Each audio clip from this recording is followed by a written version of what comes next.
it's too late. Maybe it's too late. Maybe it's too late. Maybe it's too late. I'm so tired of these late night talks, saying things that we don't mean, that we regret in the morning.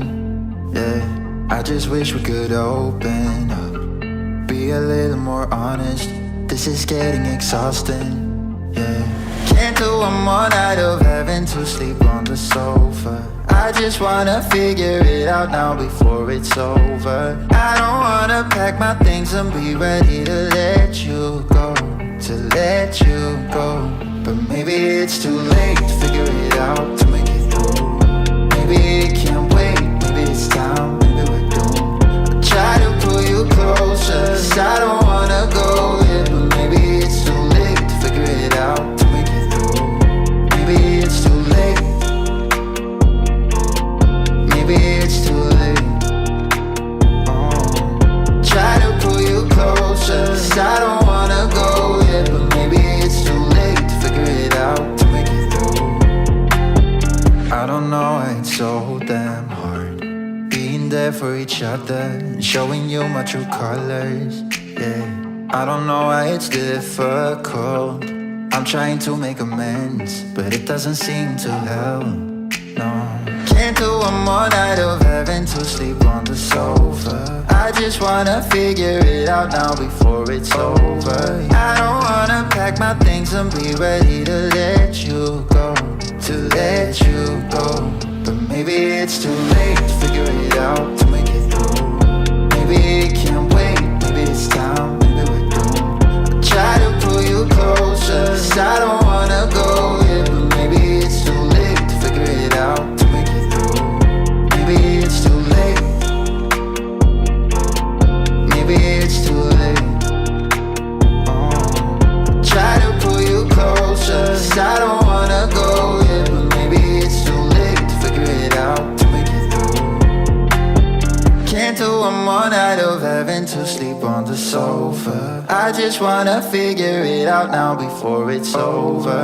I don't wanna pack my things and be ready to let you go, to let you go. But maybe it's too late to figure it out, to make it through. Maybe it can't wait, maybe it's time, maybe we're doomed. Try to pull you closer, 'cause I don't wanna go yet. But maybe it's too late to figure it out, to make it through. Maybe it's too late. Maybe it's too late.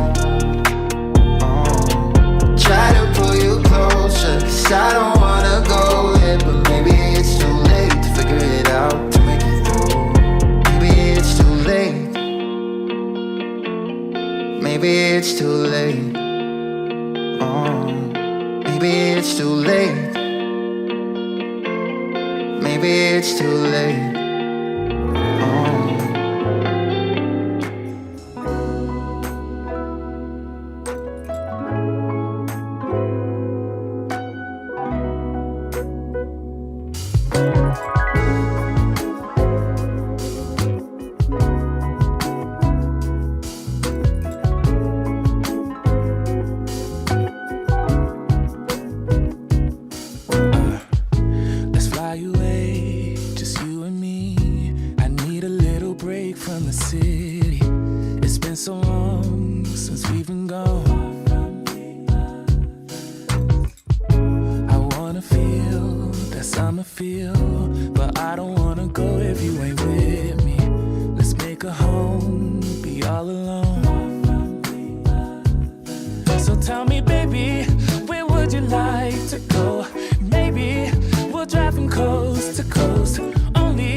Some fun. so tired of living life in gray, babe. And you deserve to see the world from the other. So tell me, baby, where would you like to go? Maybe we'll drive from coast to coast, only to where we love the most. I'm taking you to paradise, paradise. You know where we're going tonight, going tonight. Paradise, paradise. I'm taking you to paradise, paradise. I don't even care about the price, care about the price, yeah. Paradise, paradise. I'm taking you. Come and take a seat next to me, babe. Let this pretty view take your breath away. Baby, we deserve a break from our old ways. Anywhere's home when you're with me. Come and take a seat next to me, babe. Let this pretty view take your breath away. Baby, we deserve a break from our old ways. Cause I'm taking you to paradise, paradise. You know where we're going tonight, going tonight. Paradise, paradise. I'm taking you to paradise, paradise. I don't even care about the price, care about the price, yeah. Paradise, paradise. I'm taking you,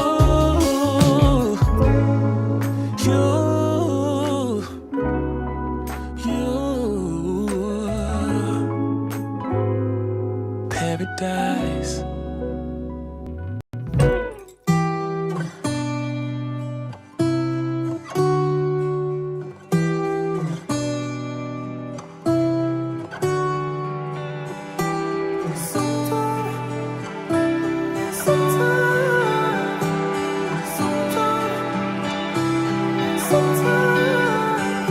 I have lost my way in the city, and I feel alone when you're with me. I look for places where I can't hide. I guess I've been searching for places, some familiar faces. I think I just need a little light. I've been trying to fake it. I have said I can take it, but I think you should let me go.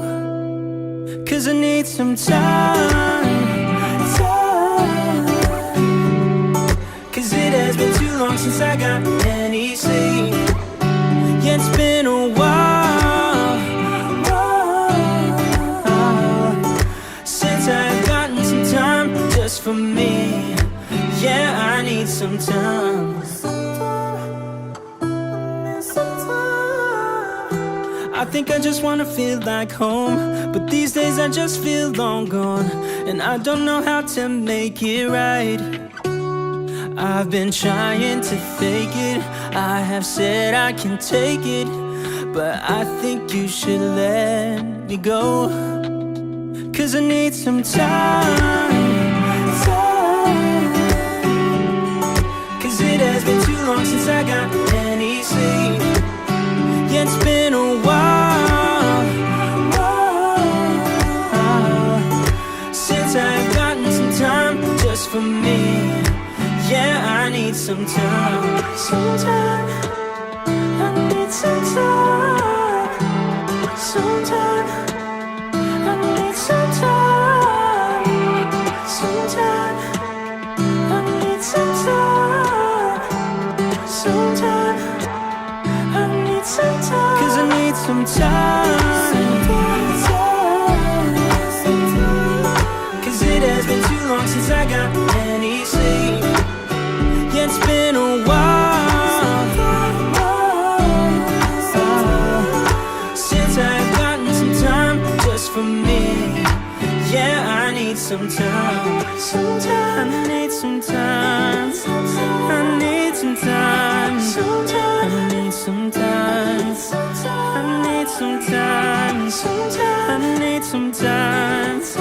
I need some time.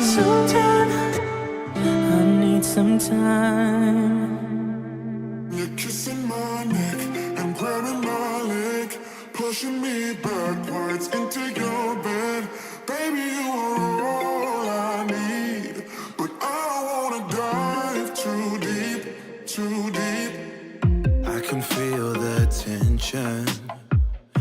another bottle of this wine, I'll be up in your space. Love and affection, ain't got nothing on me. No, that's not what I need. Maybe on another day I'd encourage you to make me stay, but baby, I'm just trying to numb my brain and wrap my head around this whole thing. When you're kissing my neck and grabbing my leg, pushing me backwards into your bed, baby, you are all I need, but I don't wanna dive too deep, so I pick up my clothes and be on my way. Leave you a note saying I can't stay.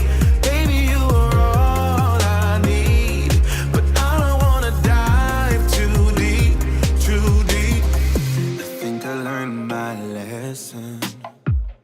You can love somebody else until you're loving yourself. I need some direction before we dive into these sheets. Maybe on another day I'd encourage you to make me stay, but baby, I'm just trying to numb my brain and wrap my head around this whole thing. When you're kissing my neck and grabbing my leg, pushing me backwards into your bed, baby, you are all I need, but I don't wanna dive too deep, so I pick up my clothes and be on my way. Leave you a note saying I can't stay. Baby,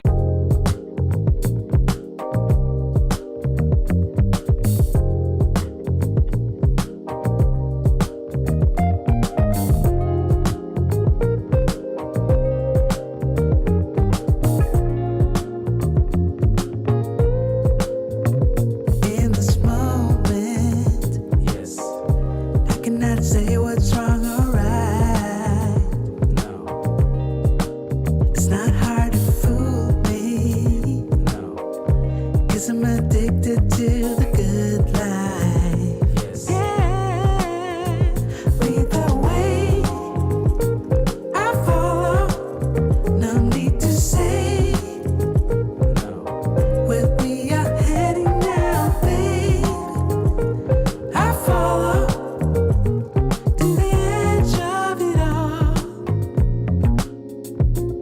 to the edge of it all.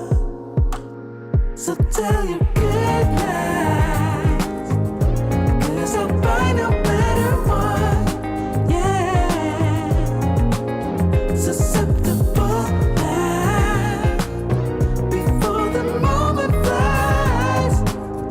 Ooh, so tell your good night, 'cause I'll buy no matter what. Ooh, susceptible now before the moment flies. It's not a problem, No. 'cause I know what I'm getting into. Yes. Yeah, and nothing can stop me, No. 'cause I'm addicted to what you and I realize. Lead the way, I follow. No need to say where we are heading now, babe. I follow to the edge of it all. So tell Mic your check. good night, Mic check 1 2. 'cause I'll buy no matter what. Yeah, susceptible now before the moment flies, before it flies. So tell your good night, 'cause I'll buy no matter what. Susceptible now before the moment flies. Yeah.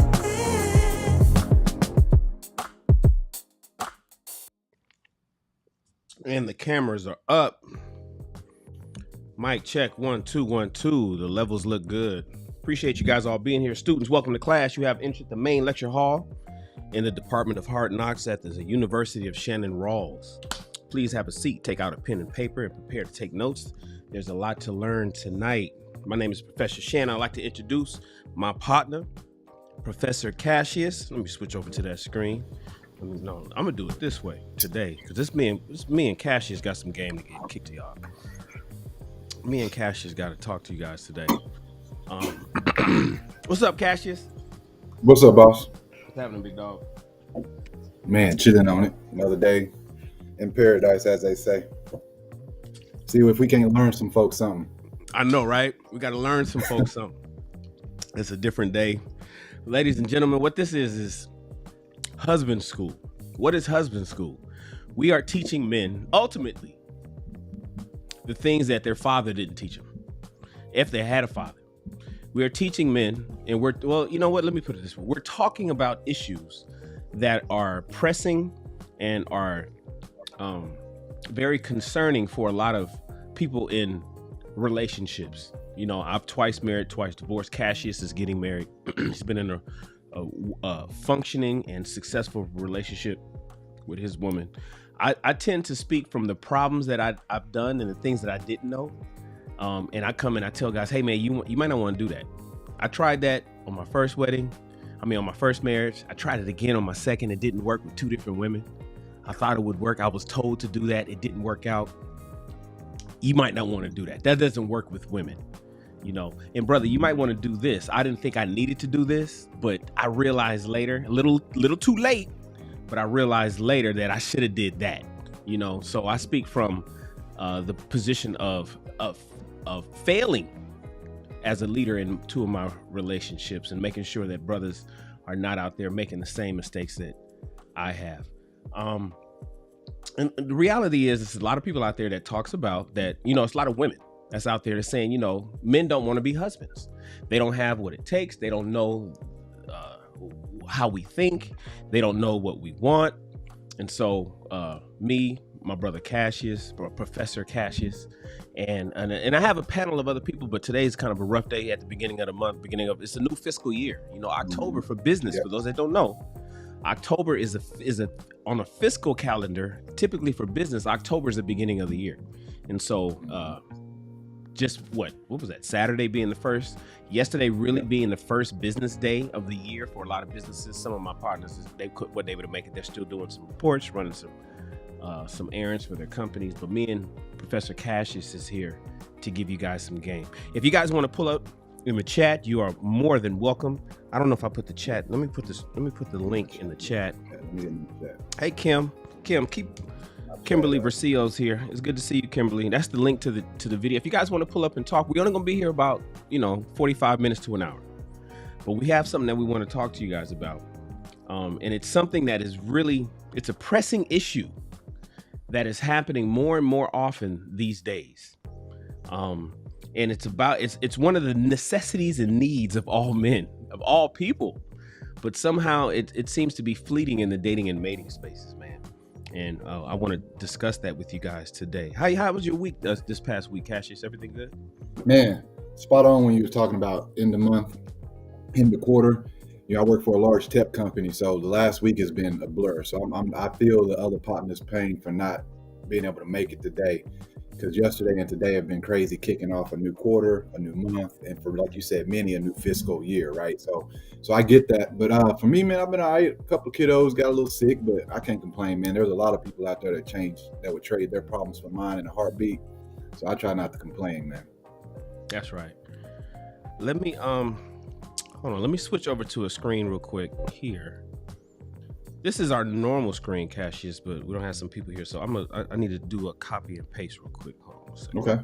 I'm just getting on this internet so I can chat and engage with folks. Meanwhile, while Shan setting that up, go ahead and find us on Instagram, on Twitter, Facebook, whatever it is that you use for social media, and engage with us. If you like what we're talking about, comment. If you don't like, comment, repost, share. Support two brothers trying to do what a lot of us didn't have or were not able to do, which is be the big homie we always needed, right? Be the partner or the big homie or the OG that we didn't have growing up, and try to turn around and pass down some of this game.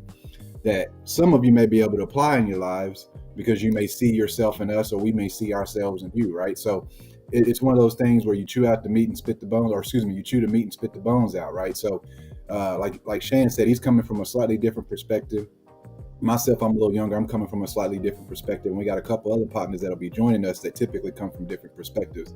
And I think Shannon's goal was to try to leave no stone untoned, or leave as few unrepresented men, black men in their 20s and 30s as possible, right? So he's got a very wide and variety of men with very colorful backgrounds and different, walks and paths. So tune in with us, engage with us. We'll be here every Tuesdays. I'm gonna toss it back over to you, Shan. For sure, man. I appreciate you. Professor Letitia's here. Professor Letitia is a tenured staff member here at Husband School. She gives us the perspective. So what Husband School is similar to Wife School. For those that don't know, we have Husband School on Tuesday nights, Tuesday nights at 5 p.m. Pacific. And then we have Wife School on Thursday nights, 5 p.m. Pacific. Now on Wife School, it's a panel of typically 6 women, and then there's 2 men to give the male perspective about what the things the ladies are talking about. It's really a woman's space, right? And women give the ladies the game that they need, because there's a lot of women out there that claim they want to be married but don't want to be wives. Over here at Husband School, we're typically a panel of 6 men with 2 women, Professor Letitia being one of our permanent residents over here. And so we talk about the things that men need to do to become better husbands, and Professor Letitia is one of the ladies that gives the women's perspective. She'll give pushback to the fellas if she hears it. If we say some things that she thinks is bullshit, she's gonna call us out on it, and she'll say, "Hey, you guys, I think you guys are missing the mark. This is what women are thinking." And she kind of like recalibrates the meters for men when they're having these discussions. So I appreciate you being here, Professor Letitia. Thank you so much. So. How's your mic working? You good, Letitia? Can you guys hear me? Loud and clear. Yes, ma'am. Good. So here's the question. Here's the question of the night, ladies and gentlemen. Does your woman need to cook, or can you eat out daily? Does your woman, Cassius? This is what we're gonna talk about today, because the thing about it is, okay. I'm a fitness guy, right? I'm in the gym, typically 5 days a week. I like to do 6. Sometimes I can't make it every day, but I'm in the gym. I'm working out. I even do a live fitness session right here on my channel. It's called Daily Burn. We haven't done it lately, but I'm going to get ready to get it started back up again. And we work out right here on my channel. Like for those that's at 6 o'clock in the morning, Pacific Standard Time. It's 9 o'clock on the East. And we do an hour at least of workouts right here. Typically, cardio, like HIIT, high intensity interval training. The thing that we're getting ready to start doing now is Tabata. So we burn calories over here. One of my biggest problems in my life has been nutrition. Now, I'm 50 years old. So I was born in 1972. I turned 50 in June, this past June. I grew up eating home cooked meals every night of the week, 7 days a week. There was not a day that went by that I didn't eat at home. In fact, to eat out was odd. It was like almost like to get pizza or to have some food. Yeah, that was weird, and that was almost like going to Disneyland to eat out and have some. My mother made sure that we ate. Now, my father did all the grocery shopping. It was interesting. My mother never really went to the grocery store. My father always went to the grocery store, and he'd say, "Come down, get these groceries out the car." And we come down, we haul all the bags in. But my father always did the shopping, and my mother always did the cooking. Now, my mother was a working woman, right? She didn't have to work, but that's what she wanted to do. She's a working woman. And me and my sister ate that food every night. So she managed to cook every single night. Now, that's what I know, Professor Cassius, Professor Letitia. That's all I know.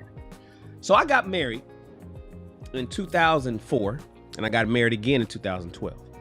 Now, in my mind, I'm thinking, now I understand we could talk about the red flags and the things that I didn't pay attention to when dating, right? We'll get into that. I see Letitia laughing. But in my mind, I'm thinking, coming from Los Angeles, black neighborhood, black people. I grew up with listening to Anita Baker and Teddy Pendergrass and cleaning up on Saturday. I did the black experience, right? Yeah. I'm expecting to have the same experience that I grew up in my own household. Unfortunately, that wasn't the case. Now, the thing that's more important for me than anything was the fact that I work out now. I'm military. I'm a veteran. Fitness has been part of my life for the better part of the last 30 years. And I'm thinking, whatever you want from the grocery store, whatever you want, whatever grade or manufacturer you want, I will buy it. I saw my dad do it. I'll make sure I do it. There, you will have whatever you want, whatever brand. You get the cheap ketchup or the good ketchup. Get the cheap bread or the good bread. I bought whatever you want, but I was looking for a home cooked meal. I would be remiss if I didn't tell you that in either of my two marriages, did I ever get, on average, more than one cooked meal a week, and that was if I was lucky. One. It was a lot of heat this up. And it's no slight to my exes, because I love my exes. They're my friends. You know, I work with my past ex. That's my girl. She's in a new relationship now and whatnot, but we're still partners. We co-parent and we have business together. We talk all the time. Everything's good. It's just that, my first wife was a Gen X. She was born in 78. My second wife was a millennial. She was born in 82. So in their minds, cooking wasn't the same. Now, the thing is, their mothers cooked. I knew to pay attention to the moms, Letitia. I was told, pay attention to the moms. Their mothers cooked. They still cook to this day all the time. But women didn't cook. Now, here's the thing, and I'm gonna pass it to you, Cassius, because I'm gonna ask a question. I have a list of things I want to ask you guys, and I want to hear Professor Letitia's point. The next thing is this: now that I'm single, I haven't ran into a woman who cooks. I have not ran into a woman who cooks. I know women, they want to Uber Eat, they want to Postmates, they want to Grubhub it, they want me to and I pay for all the food, right? All the fast food, all the restaurants. I have not ran into a woman who even asks me what kind of cookware do I own. Don't even know what because I don't really cook. I don't cook. I'm not a cook. This is one of the things that I don't do. My dishes got dust. My cookware all has dust on it.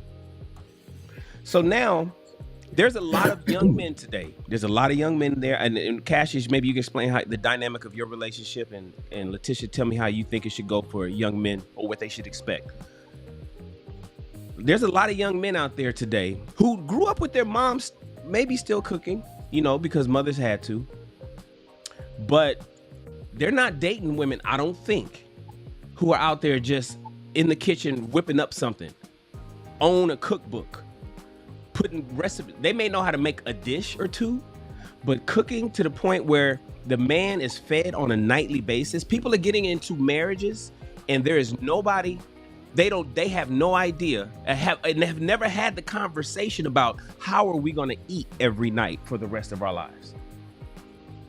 How are we going the sex is good. See, the thing about black people, we know how to screw each other. We know how to have sex. Nobody has to teach us about that, right? We know how to have sex. We know how to talk to each other when it comes to caking on the phone and sexting and all that. But we never have, how many of us are having a conversation?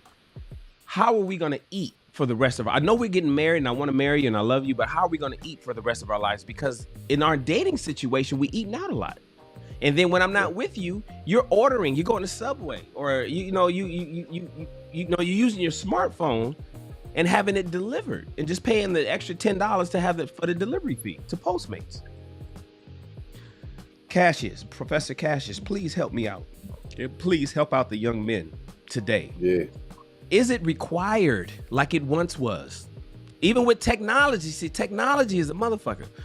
Is it required for women to cook today, or is eating out or ordering in okay for people to consider for the rest of their lives if they or if they wanted to get married these days? So this is a good one, man. And I think I'm aligned with Professor Letitia on this one.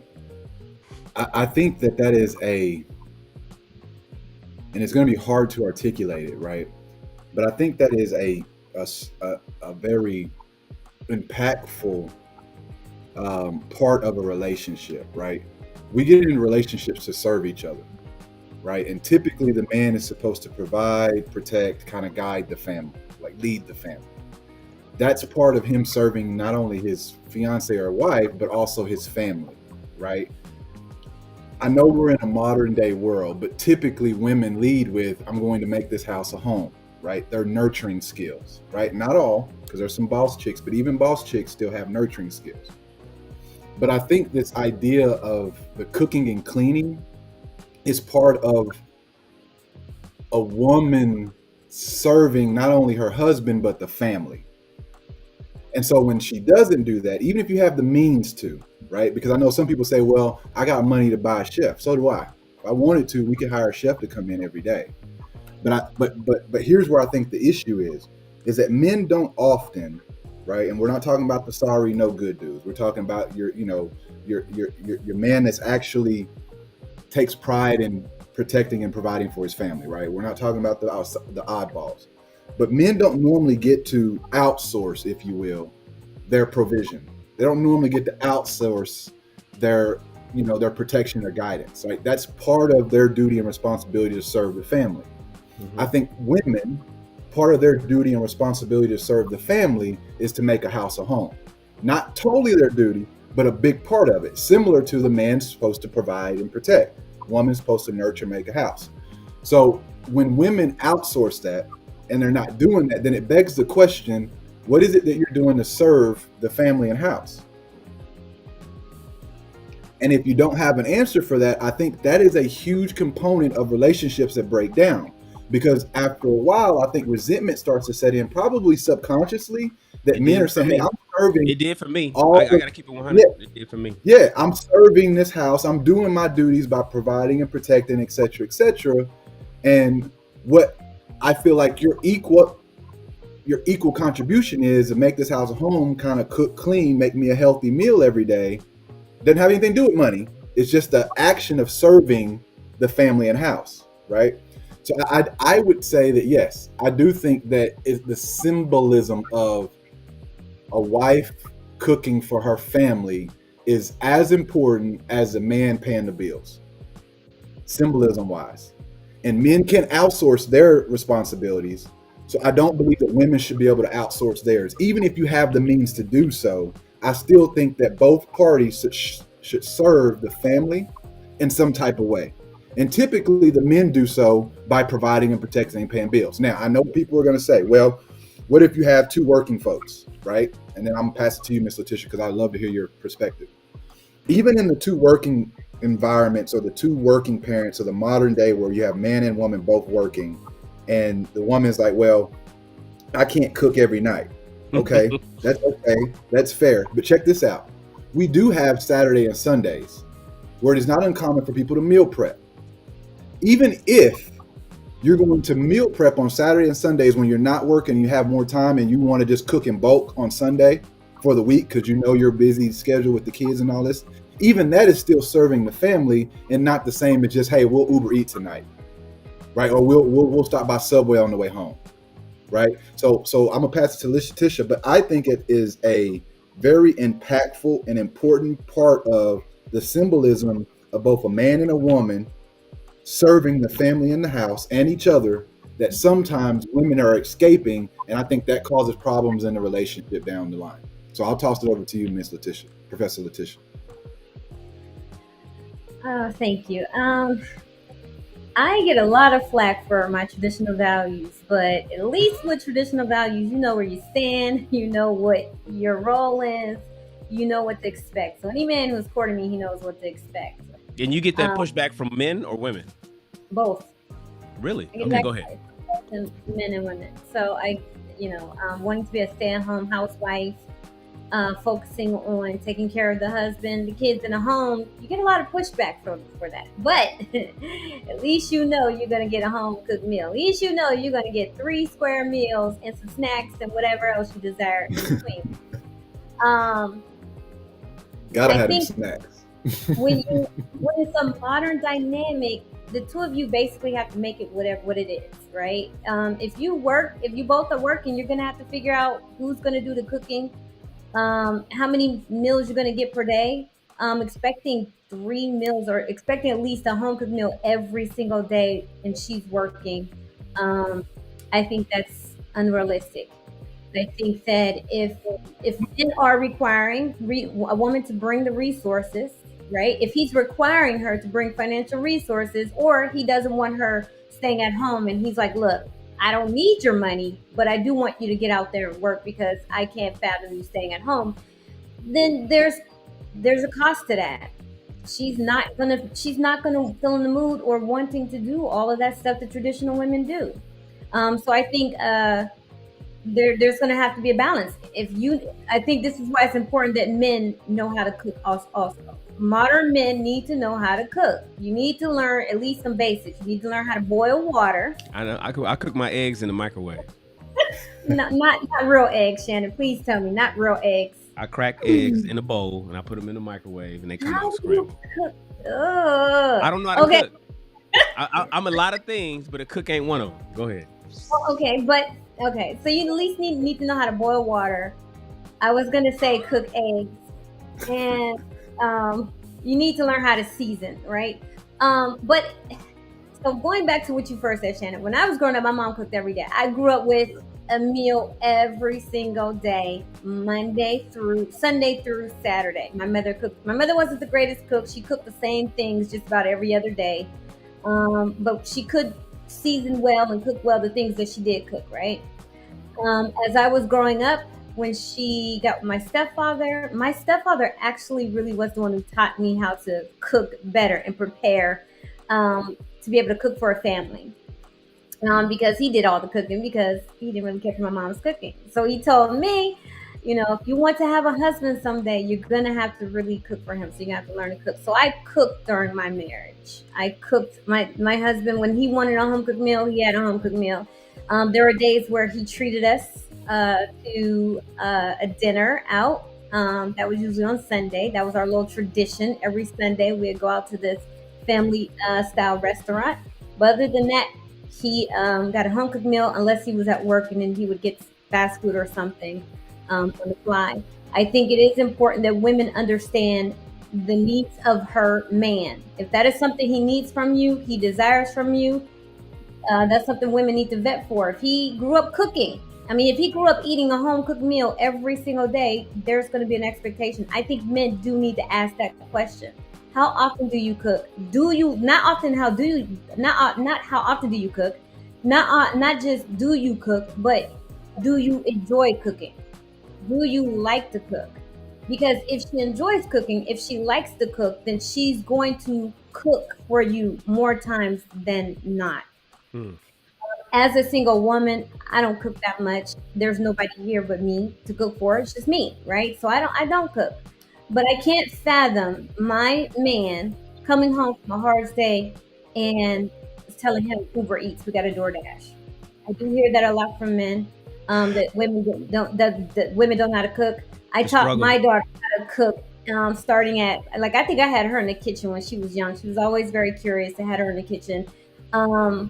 After my divorce, I was working, and I remember we were eating a lot of fast food, and this little girl was like, "Ma, I'm tired of fast food. I just want a home cooked meal. Can you just cook me a home cooked meal? You cook, so your cooking tastes better than this fast food." So I realized that, okay, I have to cook more.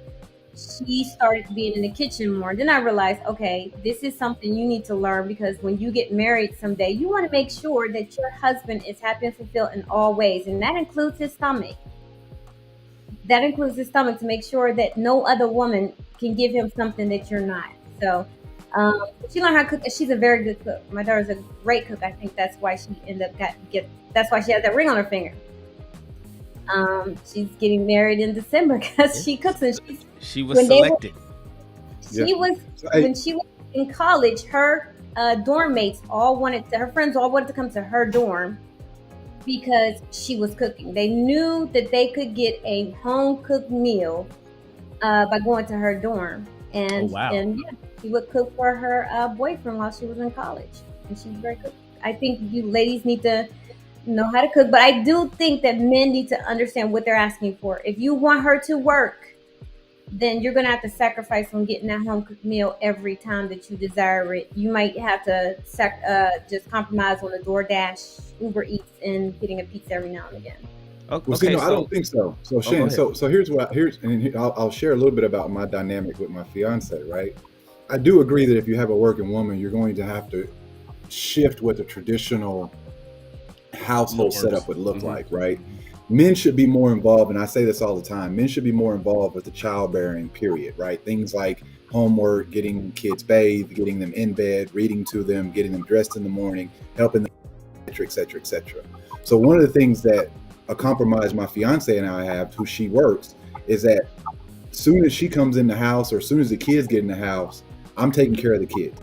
So she didn't have to get them bathed. She didn't have to get them ready for bed. She didn't have to do any of that, right? And that is my way of, to your point, Miss Letitia, it's kind of helping compromise or shift that, because typically, to your point, women would work all day, then have to come home, deal with the kids, and still try to cook. I agree with you. That's way too much, right? That's just not a fair balance for a man to expect his woman to do. So if you are a man that do have a working wife and you do want her to cook, then at minimum you have to step up and do a lot more when it comes to the childbearing, like homework, like getting them in and out of bed, like getting them ready for bed, reading to them, so that shit frees her up to do those things, right? So I say that to say this part, that first hour and a half that my fiance gets home, she usually kind of takes a little debriefer, and then she, moseys over to the kitchen. And the entire time I'm distracting the kids, keeping them from pulling on mommy's tail, asking mommy for this, and so that she doesn't feel overwhelmed, which I think is what Miss Letitia is getting at, is that it is overwhelming and unfair if a woman works at 8 to 5, come home, and then spend the next 6 hours taking care of kids, cooking, and then trying to take care of her husband. That's just way too much. And I think that's very unfair for us men to do to women if we expect them to come home and be somewhat traditional after working all day. So I do think that men need to step up and help out the women more if you want her to come home and cook every day, or every other day, or more than half the week, right? No, but So- what you basically saying is, Cassius, men need to help a little bit more these days than they used to. Well, absolutely, especially if they're gonna have their wives out here working. She's helping put something on the table, per se, right? She's helping bringing coins home. So yeah, nigga, get your ass up and help take care of them kids. And Okay, help so get them here's situated. And wash clothes and Yeah, clean. whatever, all of that, That's whatever what I needs to say. be 'Cause, done. see, my yeah, question you was, need to does it help. stop Yeah. at the kids? Or does your point stop at the children? Because what if they what if they have their children 13, or they don't want Yeah. children, or they haven't gotten that far yet? But we talking to people that had maybe newlyweds that don't even have children yet. Sure. Which speaks to a question that I want to, and I'm gonna throw it to you, but I want you to throw it back to Letitia, because my question to you, Cassius, is does it stop at the kids? Because you seem to emphasize that heavy on this show and on the last Yeah. one. And Yeah. then also, Letitia, when you said it's unrealistic today to cook 7 days a night, and welcome, Professor Happy, I appreciate you being here. When you say it's unrealistic, hello. is it unrealistic? Because your mother did it, my mother did it, and my mother worked. I don't know if your mom worked, Professor Letitia. She didn't. My mom worked for the county of Los Angeles. My mom used to give out the food stamps to women. She was approving people for food stamps from the 70s on up. She worked for the county of Los Angeles for 26 years, and she still cooked for us 7 nights a week. So is it unrealistic? Why? And if it is, Letitia, why? But real quick, Professor Cassius, tell me, does it stop at the children that you want the men, or should they do everything that women do? When you talk, because you said that women make a home, but if he's doing Right. stuff, do they make a home or do she make a home? Right. I'm That's a a little good question. confused. So for me, it stops with the kids, but that's because we got a couple of them. We got 4 of them running around, right? So for me, yes, and those 4 are a lot, right? But if you're talking about a newlywed family, maybe they don't have any kids, or to your point, maybe they're teenagers, they're 15 and 16 and they're independent and kind of take care of themselves. Then I think it comes to things like maybe picking the kids up from school, getting them to and from practice.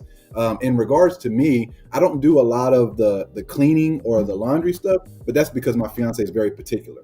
Whenever I do try, and I know how she is, I'll even think about what I know she would be looking for, like looking under or behind the cabinet or behind the sink or whatever with the glove and trying to find a little dust. Even when I do all that, she Give you still the comes military behind me and inspection. redoes it anyway. Right. She was raised. So I've kind of gotten away from doing that from the most part. But to be honest with you, I'm gonna keep it 1,000. If my fiance said to me, honey, if you want me to cook every night, I need you to do laundry, I would do it because I would want the meal, right? And so for me, I just think it's one of those things of being able to communicate with your partner and find out what you can take off their plate since you're asking them to cook, right? And so I don't do any of those cleaning and laundry, but if she really needed me or asked me to, I would. Got it. But I don't. Because I'm busy with the kids because we got 4 of them and we got toddlers and we got like all the way up to 12. So that's a lot of different moving parts, and that keeps me busy while she's in the kitchen or whatnot. Got it. Like for me, I like to wash clothes. I like to wash clothes because most of my stuff is fitness clothes, and I use a special blend to get all the sweat out. You know, I don't like to fold shit, and I don't want to put it away. So once it comes out the dryer, I'll drop off a hot pile of clothes and expect that stuff to be put away. But the washing to me is kind of like, it's a little therapeutic, and I like my colors to be right. I know modern washes, you can just throw all the shit in there at once, but I'm from the old school where we had to iron clothes. Like today, you don't have to iron shit because it's the way clothes are made. Still got to iron. But I like to do my stuff a certain way. But Professor Letitia, and then we'll introduce and go to Happy, get her thoughts. Professor Letitia, you have mentioned that it's unrealistic to cook 7 nights a week these days, and you said specifically modern days. So why is it unrealistic in 2022, but it wasn't unrealistic in 1982? The mindset of the men were different then, right? I just think the mindset of the men, they valued and cherished the contribution that the woman brought. Like sometimes it was necessary for the woman to work. And the man valued that. He really valued her as a woman, and he appreciated everything that she contributed in every single way. Plus, it was expected of women back then. Today, in 2022, with these modern values, everything is so convoluted and mixed up. Roles are whatever you want them to be. People are whoever they want to be. I think that if a man is really requiring a woman in this day and age to work, it is unrealistic of him to expect her to want to stand in that traditional role and cook 7 days a week, especially when he has her stepping into a modern frame. Now, if she wants to work and she still wants to take on the cooking and all that's fine. But I hear too many men saying, "Oh, no, she's got to work. I can't be with a man. I can't be with a woman who's not working." So that mindset, I kind of wonder if that man truly cherishes womanhood, or are you looking at her as a utility? Like, how much effort are you putting into the dynamic yourself? Because, I don't believe it just stops with the kids. I believe there should be, if you're going to go 50-50 on the bills, you need to go 50-50 on the kids. You need to go 50-50 on this cleaning. You need to go 50-50 on this laundry. And when you have a house full of people, that laundry piles up. It piles up. Oh my goodness. And me, I'm very particular about how I fold things. So I'm very particular about my detergent. I'm very particular about all my products. My fiance is the same way. She washes every day. Yeah, and I'm very particular about how I wash clothes. I'm old school too. I like to separate my clothing. I don't like to throw everything in the washer. And then I fold everything a certain way, right? So if you can only imagine how much work and effort that goes into, how much organization that goes into doing all of these different roles. And what these men think that they could just, I paid my half of the bills and I get to come home and sit and relax and chill. No, to alleviate some of that burden. So you might have to Professor know. Letitia, just for everybody to know, and let's put it on record. Professor Letitia professionally helps men find women. She has a service, ladies and gentlemen, that she profiles men. She learns about how they think, what they do, how they feel, and then she connects them or puts them in a position or helps them put themselves in a position to find the women that they're looking for. This is what she does. She's part of our sponsors for this show. And so, Professor Letitia, in the fact that you speak to more men than most people do, is that one of the biggest things that you're running into today? Because I hear that as an argument from women. You want me to do this, and suck your dick and come home and cook, and you want me to do all this other kind of stuff, and you want me to be this traditional woman, but you also want me to go, put in my resume and get a job? Let's remove the women that say that. I want to know, Professor Letitia, is that really what, in your experience, in your professional experience, what you're hearing from men, is that what they're asking for from women? To be all the traditional parts and also go work? Unfortunately, yes. Yes, that's what you hear. And not only do I hear it, but I see it. I see it play out in a lot of these relationships that are my family members are in, that some of my friends are in. I see it play out where the woman is working just as hard as the man, and she's contributing just as much as he is financially. If not, she even may be the breadwinner, but taking responsibility of the kids and taking on the responsibility of maintaining the household and doing the cooking, that all is falling on her. So it's what I'm hearing and it's what I'm seeing. And it's what a lot of these men expect. And that's why I say with traditional values, as much as I get pushback on, at least you know what to expect. Everyone plays their role, but it's like with everyone being modern now and men thinking and believing that the only way that they could have a good lifestyle is if the woman is working. And then it's like, but you still want all of these things. And I see it a lot from men who grew up with mothers who have done all of these things for them. Whether they came from a two-parent household so they had a superwoman as a mom. Yes. And so they take on this mindset that their woman should be superwoman as well. And for women are pushing back because it's tiring. It's exhausting.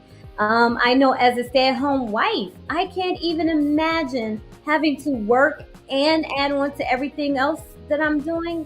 No, something's got to give. And so for me, the sacrifice is, baby, you go ahead and do the hardest part, which is working outside of the home, and I'll take care of the rest inside the home. Is it the hardest part? For me, yes. I think that's the hardest job. I think working for someone else, dealing with people, having someone dictate to you and having to deal with people on a daily basis. Yeah, that is a very hard job because you really can't, somebody does something, says something, you can't, you have to be mindful of what you're saying and how you're dealing with people. That's very mentally and emotionally taxing. So I think for me, that's a hard job. A man does a hard job, and I'm going to show him all the appreciation. So when he comes home, he has a clean house and a home meal. Professor Happy, I'm single today, and one of my problems in life is nutrition. I'm all about fitness. I'm all about entrepreneurship. I can teach. I can rewire a house. I can change. I can build a race car or a lowrider. I know how to do it all. I can build a house with my own hands, from the foundation to the roof. I can do a lot of stuff. When it comes to the kitchen, I avoid it like kryptonite. I've never cooked. I don't know how to do it, and I've always expected that the woman that I'm with to be able to do such things. When I got married twice, that didn't happen. I'm dating now. And I have yet to meet a woman today, Professor Happy, that is comfortable in the kitchen. And as fly as my kitchen is, they ain't nobody trying to bust, ain't nobody trying to whip nothing up for old Shan. It's always a restaurant. Where we gonna eat tonight? What we gonna order tonight before? What movie we watching and what we ordering? That is the conversation I'm having today, Professor Happy. And I'm 50, and I'm expecting this from women, and I'm thinking that it's like, yo, But that's the case, and I'm running into this across the board, young, because I date young women and I date older women. Across the board, nobody's cooking today. Why is that, Professor Happy? And should men expect women to cook today as they did 30 years ago? All right. So can you guys hear me? Loud and clear. All right. So I don't know that it's a problem across the board. Being as this is husband school, what I will say is that at 31, never having been married, but having a 13-year-old son, this is what I'll say I have learned about the skills required for a successful relationship. I will say that it took me time to understand that how you cater to your family is very, very important, and it's very individualized. So I have seasons. I go through seasons. Sometimes I really enjoy cooking. Sometimes it's like all I want to do. It's all that I will do. And then sometimes I'm really just not in that season of cooking. But what I have learned at 31 is when you have a family, when you have a household, for me as a woman, it's very important to show up for my household in the way that my household needs it. My son got sick, and I had to change his diet in order to heal him. Oh, and wow. Okay. What I can say is that in order to heal his body, his diet was so important. As you age and as you get older, you understand the importance of nutrition, specifically in your family's life. And so as that becomes important to you as a human being, not even just a wife, not even just a husband, as a human being, as it becomes important to you to cater to the specific needs of the people within your household, it won't necessarily be a decision about, do I cook every day for my family or not? It'll more be a decision about what's best for my household. What's best for my household at a certain time was making sure that my child was eating nutritiously so that his body could respond to the illness that he was dealing with, right? When I'm in a relationship with a man, typically what's important to me is that his body is nourished in the way that it needs to be nourished if we're talking about food. And really, in a relationship, it's not just about food, right? It's about nourishment in general. Our bodies, our minds, our emotions, and our spirits all need to be nourished. So we all need to eat every day. You know what I'm saying? And we all need to cook a little something that's going to nourish whatever it is that we need nourished for that day. What I think is most important is knowing the needs of the people that you say you love and being able to serve those needs. So if that means that you cook every day, then that's what that means. If that means that sometimes you cook and sometimes you order out, then that's what that means. However, knowing the needs of the people that you say you love and the people that are under your charge to care for, whether you be woman or man, I think that's the most important thing. However, under the guise of a husband or a wife, I think specifically knowing the needs of the people in your family that are in your household, that is very important. And knowing how to provide those needs for the people that are in your household is overall the most important thing. And it's not a rule like, oh, wife, you need to be able to make sure that no, we all in this household need to be able to make sure that the needs of the people in this household are cared for, are taken care of. And whether that means that the wife does it today and the husband does it tomorrow, or if that means that the wife does it one week and the husband does it another week, or whether that means today, most times I got it, but on the days that I need you to have it, I need you to have it. You know what I'm saying? Then that's what that means. You now, have to Professor Happy, did you learn this at 31? You know and what was your mindset 10 years ago at 21? Because see, in hindsight, we all smart, right? But I want you to talk to, and I know this is husband school, but talk to the ladies that's 21 today, so they don't make any potential mistakes that you may have made when you were 21. You know what? I learned this as I went. I can't tell you an age. I learned this as I went. In terms of reciprocity, number one, in terms of the very essential element of reciprocity in relationships, I learned that. I also learned that what I did learn that was specific to my experience as a woman and as a mother, it did come through my son. It did come in needing to provide for this human being and needing to figure out the best way to do it and the most efficient way to do it as well. You know what I'm saying? So I think there were certain challenges that came with being a mom that I had to learn to overcome. And in that, and simultaneously as I was learning like the importance of reciprocity in relationship, I think that those things combined kind of got me to the mindset that I'm at now, where it's like, you know, there's certain men that I would date, like I would date really super healthy men. You know what I'm saying? Where it didn't feel right being like, hey, babe, we going to Jack in the Box tonight for them. Like, you know what I'm saying? Like it wasn't right. It wasn't the right thing, you know? And then there would be certain times where it was like, that was the cool thing. Or it would be certain times where I was dating a guy that loved to fucking cook and I like to cook too. So sometimes, so it would be, you know, we would find that balance. I think it's all about finding the balance, but understanding that every relationship comes with need and understanding the need of the person that you're in a relationship with and knowing how to develop the skills necessary to provide those needs if you truly want to make that relationship work. Got you. Well, you know, the thing is, you do, it's OJT, you know, on the job training, and you after you had your son, you realize a lot. And that's ladies and gentlemen, that's the reason why we're having this show, because we want to give you guys the game that we learned later that we want you to understand early. Cassius, real quick. And then I'm going to jump to my man, Professor Robert. I'm glad Robert is here, and I'm going to present to you. Robert, good to see you. And then and after that, we're going to wrap it up, and then I'm going to get you guys this I have a final question for everybody. But Cassius, one thing you mentioned was meal prep. You know, you said modern day, you know, if everybody's working and it's not, listen, you do have Saturday and Sunday is what you said, you know, and there's always meal prep. But Cassius, what happened to fresh food cooked hot off the stove? Yeah. You know, it's one thing to have Tupperware in the refrigerator labeled Monday, Tuesday, Wednesday, Thursday, Friday, shit, right? With salmon in each one and some broccoli in each one and some carrots in each one and some rice in the corner and shit. And you got the top and the man is just supposed to grab his and throw it in the microwave. I get the meal prep. Trust me, I know meal prep well.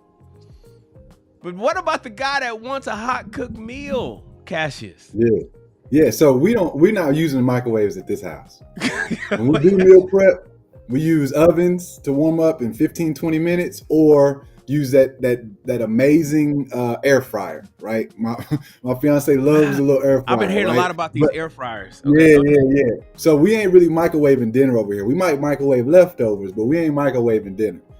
And I got to big up my fiance, but I'm just saying that there's flexibility to the people who say, I work 8 to 5, then I got to get the kids to practice. I don't get home to 7:30. I don't have time to cook, right? And so what I'm trying to do is answer that pushback, because you'll get that a lot, especially if you happen to have, 2 or 3 kiddos, and maybe they're in different sports. Maybe one's on one side of town, the other's on the other side, those type of things, right? Which are real hurdles or obstacles for families. And my point into what Miss Happy said is, she said serving, and she said taking care of and catering the family. And that's what I opened with. And I know they weren't here, but I am a huge proponent of serving not just your significant other, but your family.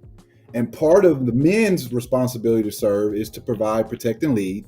And I'm not saying that women are reduced to this, but one of their major callings is making a house a home, which provides cooking and cleaning. And so I'll answer your question in sum with this is that if you happen to have a woman that is bringing some coins home, then you need to help alleviate some of that housely duty at home. However that looks like is your family can make that up. However y'all want to make that up. You saying, babe, pick one, meal prep or she don't work. Which one? You got to pick one, brothers. Brothers, pick one. Oh, young brother. But I'll take a meal prep if she's like, so my fiance, she's a doctor, right? She's got a doctor's degree. She's passionate about what she does, school psychology, children and psychology and stuff. She just loves what she does. And she typically has a cook, because I don't know Miss Happy, but we have a son that, has a very strict diet for his health and his reasons as well, right? And so she naturally has a cook almost, if you will, 2 meals sometimes, right? She'll cook something that's just for him because he can only eat certain foods, or let me rephrase that. certain foods his body don't digest well and can cause him to have episodes and things like that. And then other foods, like myself and the rest of the kids, we just kind of eat whatever. So I'm saying, because I'm sensitive to that and I know our family dynamic, I pick up a lot of slack in regards to getting the kids ready, getting them home, getting them situated from school, getting them to their homework, getting them bathed, getting them whatever, so that she can spend 45 minutes or whatever cooking. In the events that we've got a busy week coming, which we have sometimes, then we'll meal prep together on Sundays and say, hey, this is for Tuesday, this is for Thursday. But typically I'll say she cooks at least 4 to 5 nights a week. Got it. Now, I do a little bit more probably than most fathers, but I have no problem doing that. Let me introduce my guy, Professor Robert. Robert, I'm glad you're here. He's one of my brothers from Ask a Black Man Anything. Robert, thank you. Yes, sir. Yes, sir. Oh, your mic sounds great, Rob. Whatever you did, keep it up. Hey, man, I went and spent a little bit of money and bought that mic. Thank you. So I don't know what it was, but anyways, long-standing joke, you guys. Don't worry about that. Rob, listen, everybody got to eat. Every human being on the planet, almost all 8 billion of us need to eat on a daily basis. A lot of us don't, but all of us should eat every day. Men are hungry every day. We have traditional roles. We have modern women. We have modern men. We have modern relationships. We have traditional relations. We have all this stuff, but no matter how you slice it, everybody's hungry. The thing is, Robert, and you were married once, and I'm not sure how your dynamic was with your past marriage, and I don't know what you're running into these days in the dating streets, but I can tell you, I'm running into nobody cooking. Yeah, nobody's cooking. Rob, should men demand their women to cook today? Or should men understand that times have changed and eating out is okay? Just give us your thoughts on that, Rob. First off, I want to tell all you guys, I really did appreciate all your comments. I've heard them. I agree with pretty much everything everyone said. First off, should men require their women to cook? For me, that answer, it has to be no, honestly. But I think a man should know himself, know what it is he requires for himself. Understand what it is he needs. Understand that if you're going to go with gender roles, is it a role or is it a rule? See, because what I'm saying is the gender role. A role is something that's interchangeable. You can step into it, you can step out of it. But if it's a hard, fast rule because you're working your job and you're doing what you need to do to bring in your money to be able to sustain the household, support and everything like that, and she doesn't have to work, well, then maybe you have a rule. Like, no, you know what? You don't have to work. And the rule is, in order for us to have a relationship, I'm going to need my meals cooked. I'm going to need my house clean. I'm going to need things done a certain way. That way I can be at my best whenever I step out to go make money. Now, like Professor Cassius was saying, now, if you have a woman that is working, you got to give a little bit of leeway with that. And you got to know what it is that person wants for themselves. You see what I'm saying? So like when you get into relationship in the vetting process, if you already know that you have a rule that your wife must cook, must clean, but you start dating somebody and you end up falling in love with somebody whose dream it is to go be on top of the world, then you setting yourself up to get into what Cassius was talking about, where you're going to be frustrated, where you're going to end up building up resentment and not even knowing it because you went in either not knowing yourself or not knowing your partner's wishes. I think that's a big point. And I think a lot of times we lose track over the things that change in life. We may come into a relationship one way. We come in single, neither one of us got kids. We doing our thing. We ain't even cooking. We Uber eating. We going to Taco Bell at 3 a.m. We just doing whatever, living however we want to live at the time. Then we fool around and years go by. We have kids now. Our jobs are more demanding now. And now it's, finances may change. And now it's more so a thing that cooking at home becomes a necessity for the health of the family, becomes a necessity for the financial health of the family. But we don't consider these things. And so now we end up back inside of arguments again, leading to the demise of our relationships. I think it's a 7-year drop in romance. I think is what it was. I don't know if you remember that, Shan, but it's about 7 years where they say the romance leaves a relationship. Oh, yeah. I had to pour it in. But to me, it's like when I think about that, I'm like, why is that? And I believe that it's because we don't adapt. You have to come into your relationship ready to adapt. And for men, we may come in with a certain requirement, but if we don't adapt, then we're going to end up butting heads. And the same thing for the women, right? And that 7-year thing to me is at that point, it is my belief that is when we stop learning one another. That is when we stop caring about how we've changed through the years. That's when we stop caring or really being diligent about the changes that have happened in our lives. And when it comes down to that cooking and cleaning, that's just added frustration that we add to the whole scenario. All right. So listen, I got a question for everybody, and we're gonna wrap it up. This could be your closing statement. This is husband school, and we're trying to teach the young men and the hard-headed old men what they need to do to become the best husbands they can be, to be the leaders they claim they want to be. The problem is right now, when it comes to nutrition, feeding, eating, we're kind of at an impasse, because a lot of women are saying, look, I'm working. You want me? I'm working today, and I'm tired too. You know, I had to deal with my boss and my subordinates at work the same as you did, and we both worked 8 hours. Do you expect me to cook as well? You know, there's a lot. Here's what I have a question for everybody, and let me know. What question should men sit down and ask his woman about cooking? Somebody is dating each other and they really like each other. I mean, they already fucking, right? So the sex is already happening, and they're considering moving in together. They are considering getting married. You know, he's thinking about getting married, and he already knows what kind of ring shape she wants. He already knows how many carats he can afford when he goes and picks out that engagement ring. They've talked about real estate, and they've talked about family, and they've talked about what city and state they want to live in. But now they have to have a conversation about food. Professors, what should men sit down and ask his woman about cooking? And what should he do if he does not hear what he likes? Two-part question. What should men ask his woman when it comes to eating every day, 7 days a week? And if he doesn't hear something that he likes, say he wants food every night, or say he wants to eat, whatever it is, say she doesn't want to do something that he wants, what do you suggest should happen? Let's start with Professor Happy, then Professor Letitia, then Professor Cassius, then Robert. I want you to wrap it up. Go ahead, Professor Happy. This is a good question. And I really like that it came right after Professor Robert, because I really want to tie what he said into my answer. So I think he was talking about adaptability within relationships. I think that you have to, man or woman, understand that relationships, in order for them to be successful, you have to be an adaptable person, because life changes, things change, people change, situations and circumstances change. And the only way to be successful or happy in this thing called life is to be an adaptable person. So I think the question that a man should ask a woman is she willing to do what it takes to make a man happy and successful? Because there is a role that a woman plays in that process in the relationship. Are you willing to cook when it's necessary? Are you willing to find the resources necessary? So like, let me go backwards a little bit. My mom was a dentist. My dad was an architect. I was raised in a 2-parent household. Everybody worked and everybody did everything. My dad took me to school. My mom took my brother to school. Both of them picked us up from school, and it wasn't a lot of cooking going on throughout the week. I'm not gonna lie, but we always had food in the refrigerator and the freezer. So it was often like, hey, y'all go figure it out. You know, but at the same time, we all had food.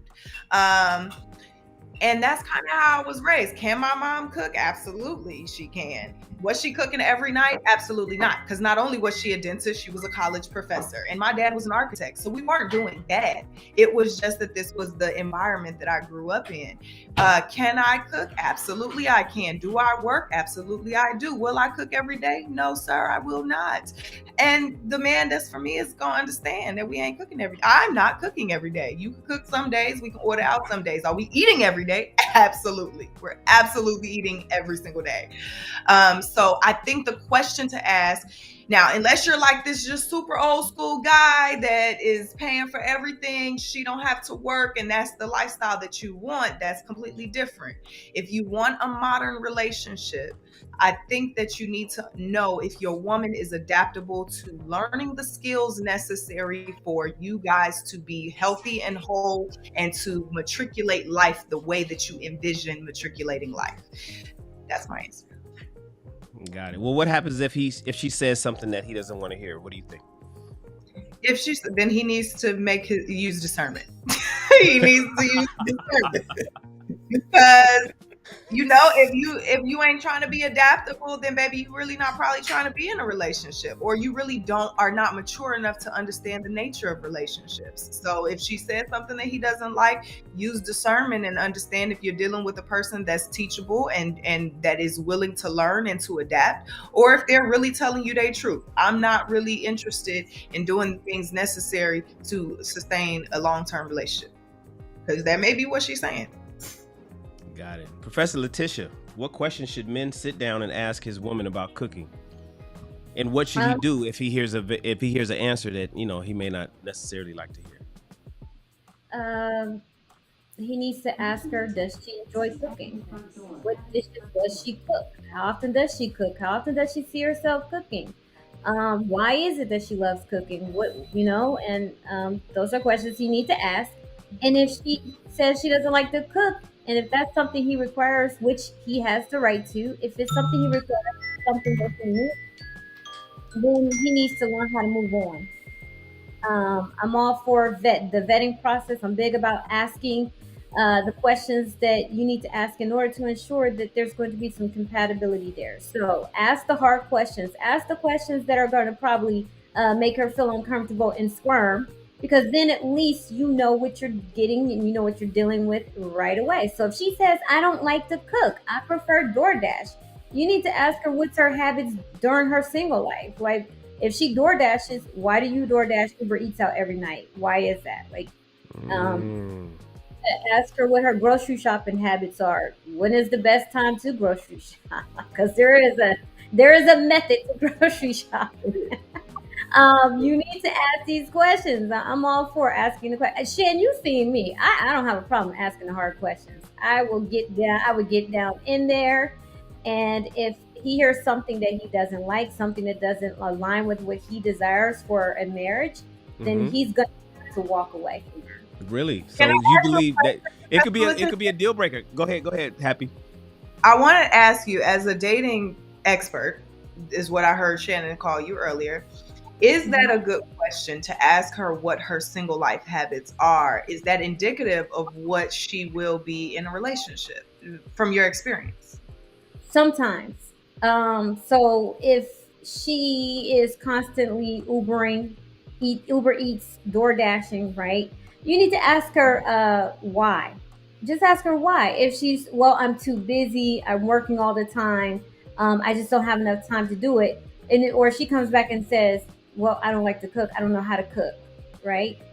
Sometimes how a person is in their single life, that pretty much, in this day and age, especially with younger women, that pretty much tells you how they are. Well, I can't say with younger women, because older women too. Because a lot of older women, how they get settled in their single life and how they are in their single life is pretty much how you're going to end up in your relationship aspect. So it's just, it's not a 100%. You just ask that question, and then you hear something, and then you need to follow up with another question to get the real answer. Because what they tell you right off the bat is not going to be the true answer. So you need to ask the question, listen to what they're saying. I wanted to get to that part. Usually people don't answer the right, like the real way right off the bat. I haven't experienced that.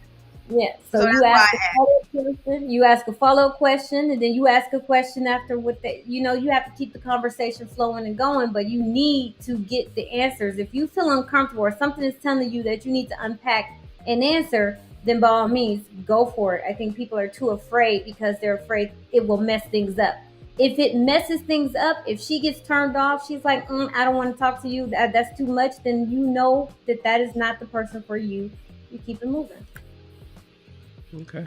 Professor Cassius, let us listen. What, cooking, man, cooking and fast food every night, what questions should men sit down and ask a woman about cooking for the rest of their lives if they plan on being together? And what should he do if he hears an answer he doesn't like? You're on mute, Professor Cassius.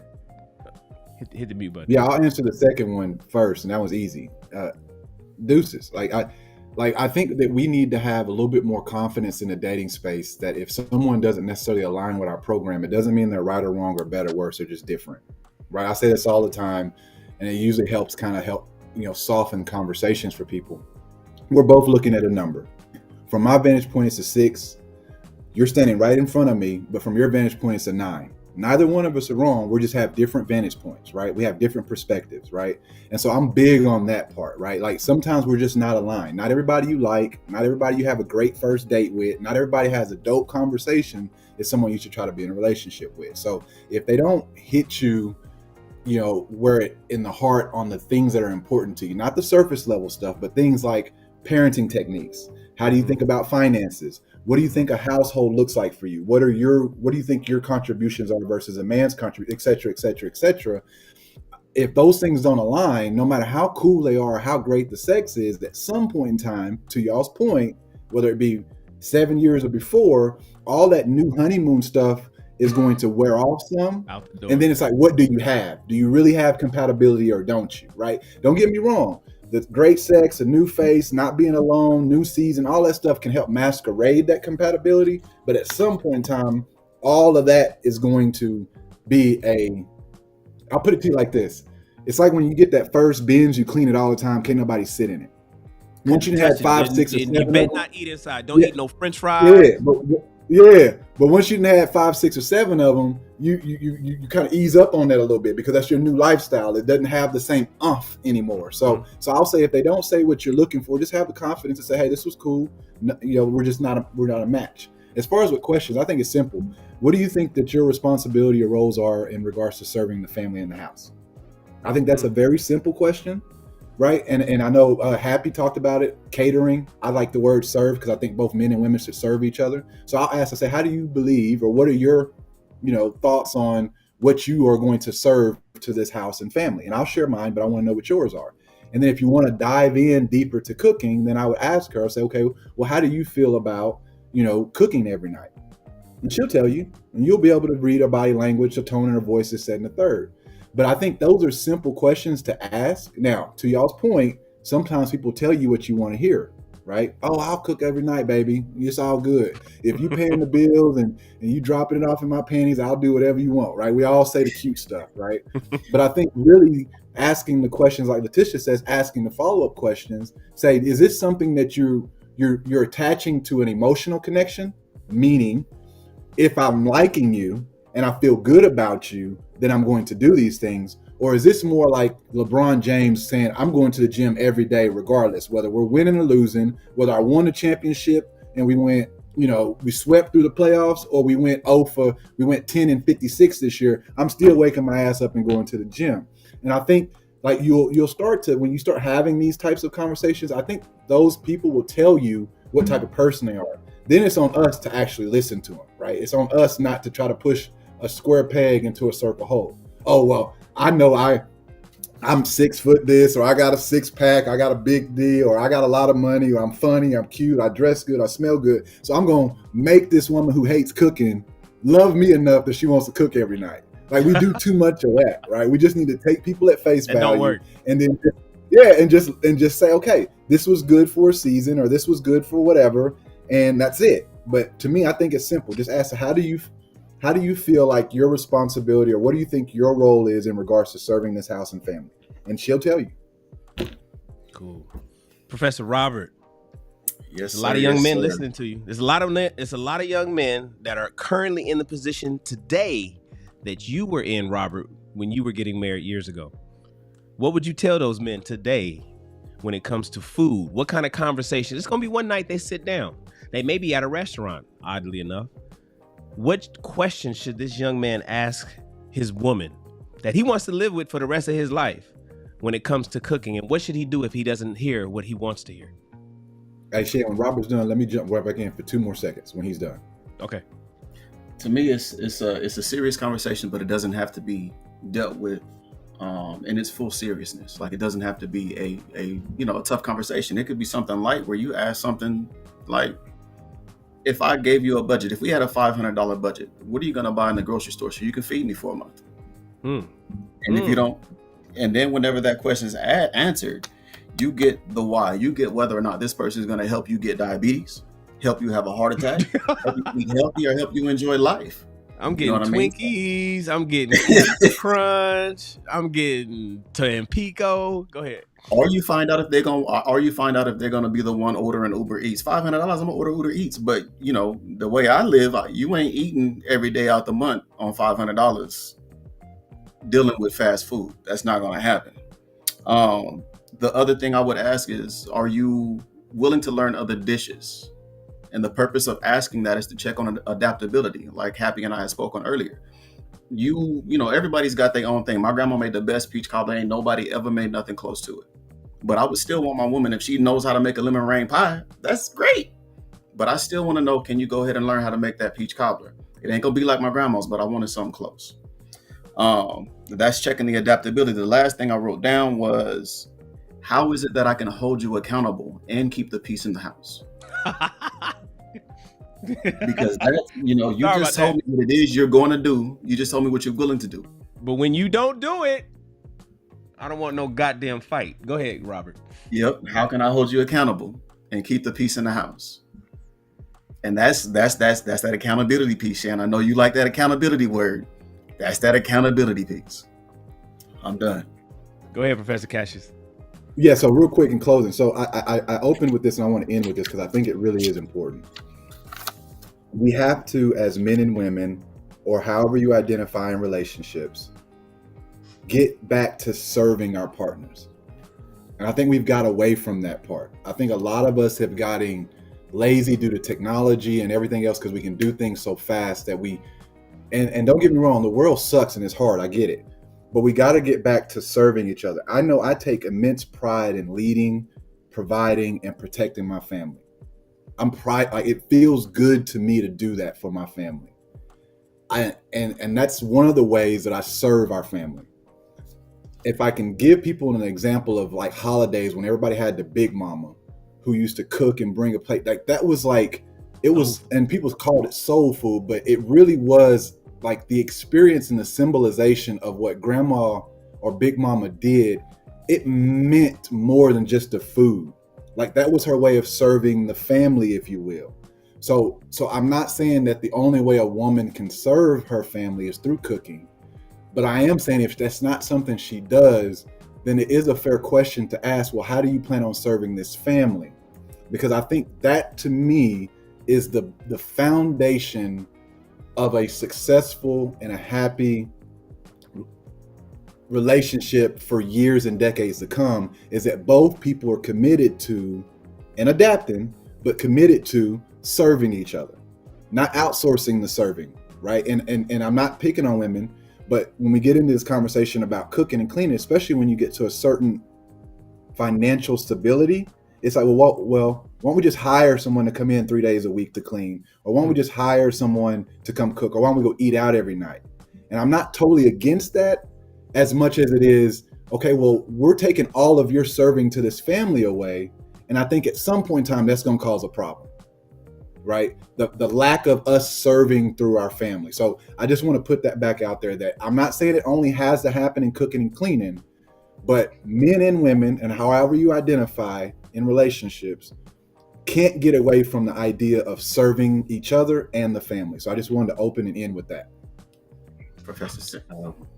Well, for me, go ahead, Rob. I was going to ask, man, because that was brilliant by Cassius, and just a small, maybe 45-second story. I recently went out to my great aunts and my auntie. They stay out in Pomona. Mm-hmm. And it reminded me that I'm missing things in my dating experience because they were so catering to me. And honestly, it's a real thing, man. It felt good to have that be done. Just the way that they were. You can see that they're truly old school and they truly know how to cater to a man. Granted, I'm nephew, but it just really felt good. So what Cassius is saying, that service, it's nothing like it. It's nothing. Can I jump in too real quick? Mm-hmm. So there's a theory. Well, I've never been a part of the armed forces. I know you were, Shan. So maybe you could speak to this. But I heard years ago that in the Navy, what they believe is that if you watch the person in front of you, if you watch their back, you'll always have someone that has your back. Mhm. I don't know if that's the way the saying goes. I may be paraphrasing it in the wrong way, but that was what No, I it's got. the foundation of the battle buddy and the purpose of a formation. You know, 9 Okay. to the front, 6 to the rear, but go ahead, I'm listening to you. So the reason I say that is when Professor Cassius just said that serving is important, I always think about that theory, that idea that I heard somebody tell me from the Navy, about if you watching a person that is in front of you, you watching their back, you always gonna have somebody that's watching your back. I think about that in relationships. You have to understand not only just reciprocity, but if I'm taking care of the people that are in front of me, the people that are under my charge to take care of, someone will always be taking care of me. And this is also how I think about giving. I'm a giver. I give. And the reason being is because I never go without. I never have lack. Because even if I give my last, even if it's the last thing that I have to give, I guarantee you the laws of nature, the laws of God, the God that I serve, anytime I give, there is in multiples something coming back for me. So I think that point that Professor Cassius and Professor Robert just made about serving being so important is so important to even understand just the ecosystems of relationship in general. Maybe not even just in a husband and wife environment, but in any environment where a relationship exists. If you give, you will always receive. If your mission is to serve, someone will always be there to serve you. I promise you. I promise you. That's what I've learned. So I really like what everybody said, but I really wanted to bring that up. I've never been in the armed forces, but that one thing that I heard about the Navy, that has stuck with me for many, many years, and I believe that to be wholeheartedly true. Listen, for me, thank you for that, Professor Happy, and everybody. Appreciate you guys. Listen, for me, the question that I want men to ask. Listen, I'm on the fence with this, primarily because I don't cook, but I'm serious about nutrition. And one of the reasons why I'm on the fence is because I don't want people's personality. I don't want to be the reason why somebody changes their personality. If you don't cook, and just because you don't if I meet a woman that just doesn't like to do it, I wouldn't want to be, if you want to be with me, that's what you got to do. And then that's she started doing stuff. That's not a personality trait though, Shan. That's a skill. Cooking is not a personality trait. Whether or not you can or like to cook, that's not a personality trait. That's a skill. Either you can or you can't. And really, you can learn to develop that skill if that's what you want to do. You can, but her desire to want to do it or be lazy about it is the personality part. And so I wouldn't want somebody to do something that I know that they can learn to do, but don't want to do. And so my problem is I don't know how to ignore red flags. I just don't, y'all. I don't know how to ignore them. I get it. I get into relationships. Oh, you think that means you speed right through them? You don't stop at red light? You don't stop at red light? Being number one isn't easy. Shout out to Sherwin, Thomas, for the $5 support. Thank you. I appreciate the help, man. Thank you for the blessing. They're not donations over here. You said just a little donation to the channel. They're blessings over here. They're donations everywhere else, but over here, that $5 is a blessing, man. I appreciate you. I don't know how to ignore red flags, y'all. It's been a problem with mine. I'm one of the guys. I'm always trying to fix a bird. Help a bird with a broken wing. I'm always trying to fix people. And when I see a red flag, if she got so much going on over here, but over here, I know it's probably going to bother me for years. I will deal with death by 1,000 cuts. And it's never worked out for me. I don't want other people to do it, but I haven't learned how to not do it. And so I don't know how to ignore these red flags. But I do agree with you guys. It should be a deal breaker. I agree with Letitia. I agree with Kate. You know what? You should just be like, because eating is too important. Sex is important. I get it. Working is important. I get it. But we never talk about food. Food is super important, and how that food is provided to people on a daily basis needs to be a discussion that's had before you get engaged, not married.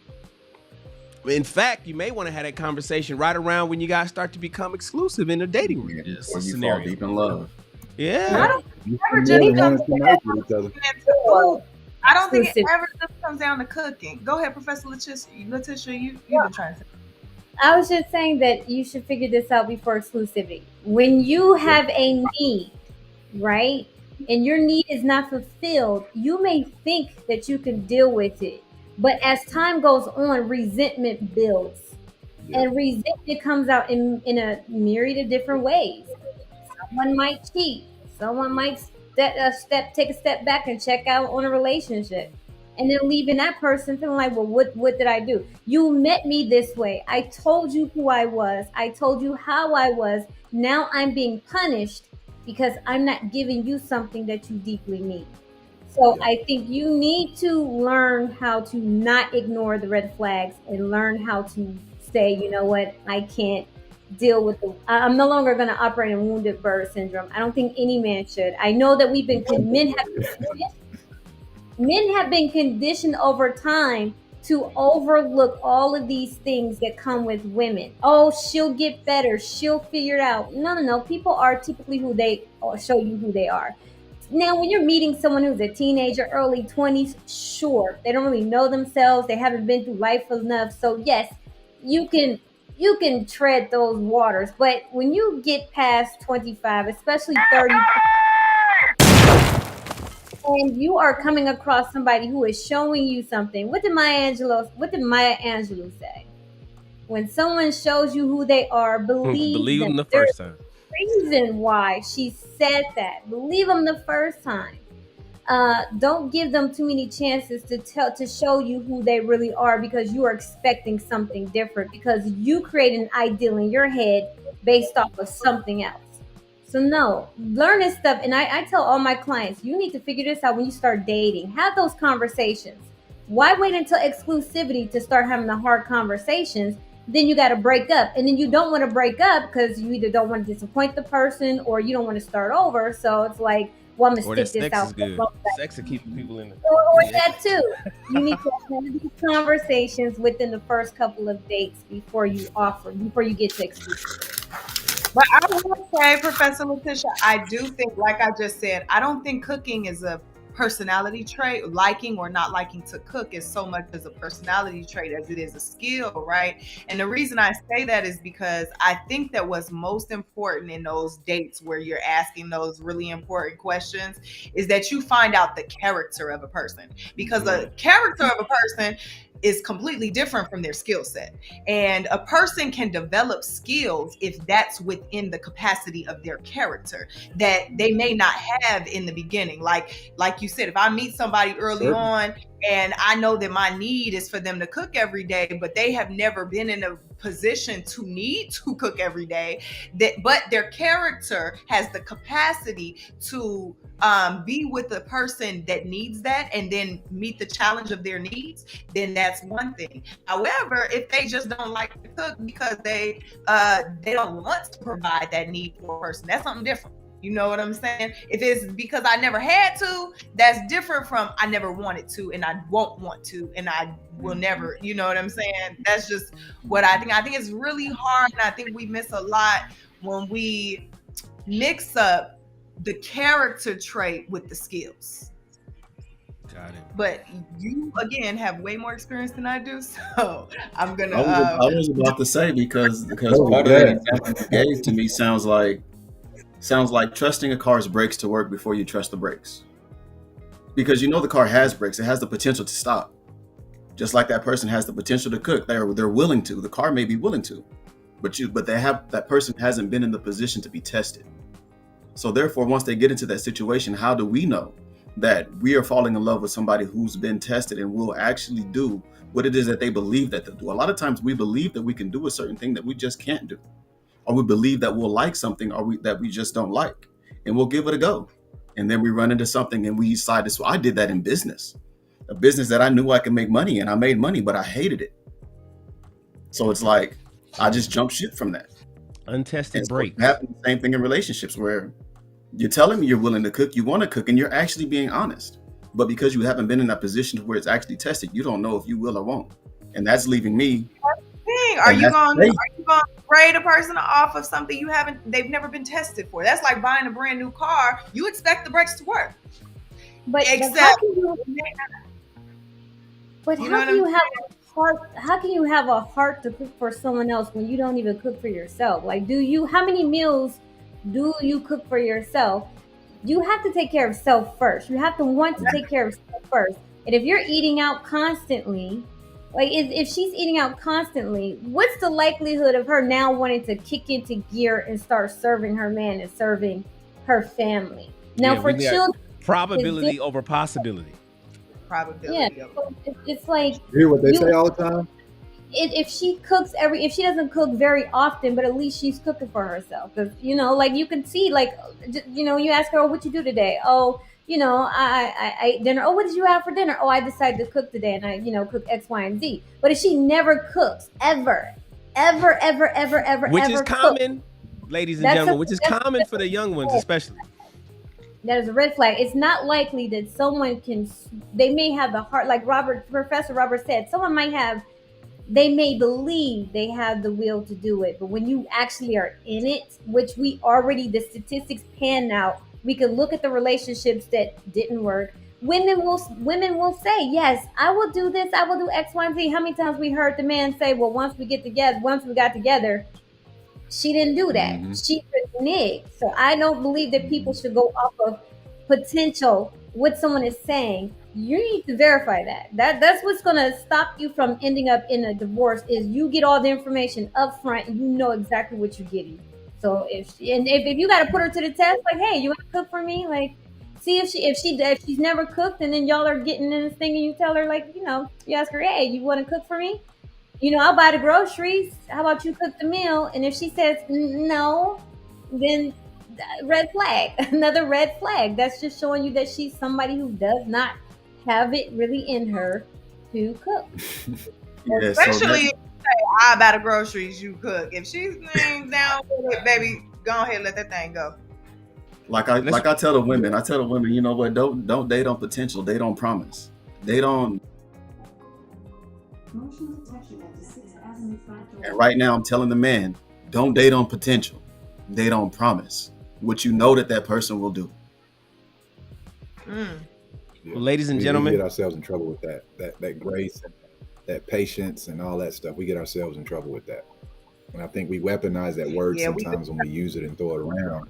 You need to provide grace. You need to be patient, which I'm not saying there isn't some level of patience and grace you need, but that word I think nowadays is often used as a weapon to keep people stuck in a spot. Like, it really isn't that hard. I think we find ourselves, again, we often, the hope idea, the potential idea, we believe that we can convince or persuade someone to be different than who they are and the way they've been for 20, 30 years after meeting us for a few years, because we think we the shit this way or the other, that we'll somehow, some way be able to convince this person's DNA and RNA to switch who they are and change them, right? Like it's really unfortunate, but that's just, I think sometimes we got to take, again, your term, Shan, accountability, in the sense that sometimes we have inklings and and I use this term and I'll be done here, hindsight, which is a reactionary thought process,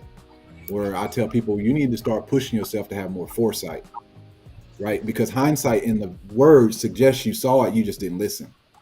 You didn't pay attention, you didn't have the confidence, you didn't have the whatever to say, this ain't right, I'm gonna go ahead and go left. Too often we feel like something ain't right and we push forward, right? Shan, I'm kind of being funny with the red flag, but we know something ain't right and we push forward until we have the data in our hands, like physical, tangible evidence. And many times we don't need that. Many times we know, we just don't want to listen to ourselves because they look good on paper, the sex is good, they got a lot of money, they got their own house, or whatever the situation may be, right? And so we fix, okay, well, to your point, all this is great, but I can fix this over here. No, you probably can't really fix that like you think. You might be able to masquerade it for a little while. You may be able to cover it up. But whatever that issue is, it's going to come back, because at some point in time, all the funny butterflies they got in their stomach that they're willing to do these extra things for you for, at some point in time, they're going to be tired of your shit, because I say this, I don't care how fine you are, I don't care who you are. There's somebody somewhere tired of your shit. From Halle Berry to Beyonce, all the way down to niggas on the corner. Somewhere, somebody tired of your shit. So I just want to put that out there, that if you are associating doing extra things in the relationship to the fact that you feel a certain way about a person. We have to have a little bit more resolve and maturity and understand that our emotions are very fickle. And if our willingness to do certain to have someone, at some point that feel change, and then so will those tasks or those activities. And then I think that's where we get ourselves in a lot of trouble. So I'll yield there. Okay. One more thing, y'all. Can I say one more thing, Shannon? Great talk. Last thing, Happy. Okay, I swear that's my last thing. I just thought about it while he was talking. That is so true, right? But I don't want people to walk away from this believing that the first thing that you hear that does not agree with you and what you believe that it is that you want it should be the red flag, right? That's why I said it's so important to get to the questions that really tell you what a person's character is. Because oftentimes, I'm going to give you a perfect example. This is what I was thinking of. When you go to build a house, in order to build a house, you must first dig under the ground, and you have to dig real deep in order to build a foundation for a home. You can't just know in one question or two questions or 3 dates if this person has the foundation necessary to build with you. I may not be right now today cooking every day. I wasn't. There were times in my 20s where you wasn't gonna get me to cook every day. I wasn't gonna do it. Now, if the need of my household necessitates that I cook every day today, oh, absolutely. I'm getting my ass up every day. I'm going to the grocery store. I'm making sure that what is necessary is there, because at the core of me is that I'm going to make sure the needs of the people that I care for are provided for, right? Now, did I always know what that looked like? Did I always know how to do that? No, I did not. However, it never took away from the fact that I was going to do what was in my skill set, what was within my realm of knowledge to do. Know the character of the person that you date so that you won't just say no to what you perceive to be a red flag. That's just not a red flag. It's just that, hey, this person may not have developed this skill yet, but it is within the realm of their competence based on their character. I just wanted to leave it at that because I heard a lot of things that were like, as soon as you hear a red flag, get the fuck on because people don't change. It's not about change. It's about evolution. And sometimes people need time to evolve into who it is that they need to be and who it is that they will be. And it just it necessitates the right person, the right situation, the right circumstance. That doesn't mean that it means that it's based on my emotions. No. It's not based on my emotions. It's based on who I am as a person, who I've developed my character to be over time based on what is needed from me and what it is that I have inside of me that can give what is needed. You understand what I'm saying? So I just wanted to leave with that. Like, you have to dig, and you can't just look. You can't build a house off the ground. You got to dig underneath the ground. And sometimes those first date, second date, third date questions are just the surface. And so sometimes you got to dig, and you got to know when you're dealing with a person that is worth the dig. That's all I wanted to say. And I'll land with that. All right. Ladies and gentlemen, I appreciate you guys being here. Listening to us professors give you some game on how to make our men the husbands they need to be. The husbands that they need to be. You know, I'll throw this out here. I like what Robert said, what Professor Robert had mentioned. And it touches on what Professor it actually touched on what everybody kind of said. And it also speaks to what Isaiah Jr. wrote in the comments. It's an earlier comment. Robert had mentioned something about, what if I gave you $500 a month? And I never thought of it that way. Fellas, if I had to give you some advice, and I'm gonna put a little bit more thought into this, but preliminarily speaking, treat your diet like child support. Imagine if you were forced by the courts to pay for a child that you created. Well, imagine if you was forced by the courts to pay for a stomach to be fed that you grew. And the person that receives that payment is your woman. If you treat your cooking like child support and you said, baby, I'm going to give you $1,000 a month every month for the rest of my life, to make sure that I am well fed, you are well fed, and the kids are well fed, you will get $1,000 check, or I'm gonna cash app it to you, or I'm gonna Zelle it to you, or you's gonna be a stack of 20s on the nightstand every first of the month. You cover that. What would that be like? I don't know. I'm thinking that would probably change the thought process or dynamic on how things can move forward. Maybe you will kick something in gear with her to allow her to be what she probably would be, as opposed to just, well, we'll figure how much you need for the groceries today. Okay, well, cool. I think I got a little. No, if you made it a bill, brothers, a monthly bill, and said, listen, just like I have to pay child support if I had a child support instituted on me, which I don't, but I'm imagining if I did, I'd have to pay it every month, whether I like it or not. Imagine if you had to pay food support and you gave it to somebody, because this is where it came, where if there's a deal breaker in it, well, you know what, I need to really eat. Well, what would you do if you wanted a nutritious meal 31 days a month? And you made it a bill, and I'm talking about make it attractive, $1,500. I know it may only cost $500, so give her $1,500. Say, look, I just got $1,500. I wonder, did you just eliminate an argument? Did you just eliminate a problem? As long as you do what you're supposed to do by providing that money, she'll do what she's supposed to do by providing the food. That's just a thought. I'm gonna put some more thought into this, and maybe I'll make it a show on the High Value Sand Show. Listen, I hope you all learned something today.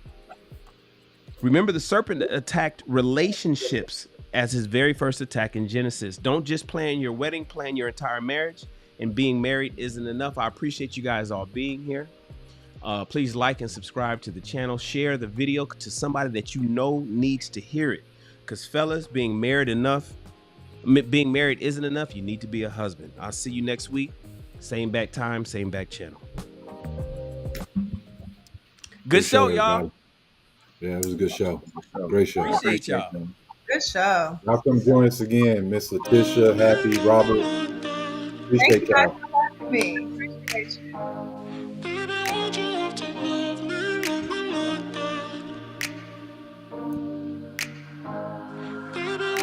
Stuck in the past watching videos of us.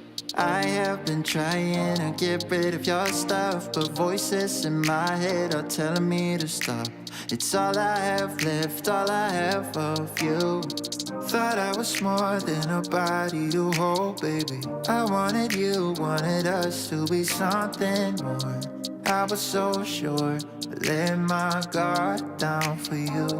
Baby, why'd you have to love me like that? I gave you my heart and you tore it apart. Don't know why you had to hurt me like that. Cause now I'm messed up, drinking non-stop, just trying to forget you and everything we said. But I can't seem to get these thoughts out of my head. Baby, why'd you have to love me like that? Love me like that.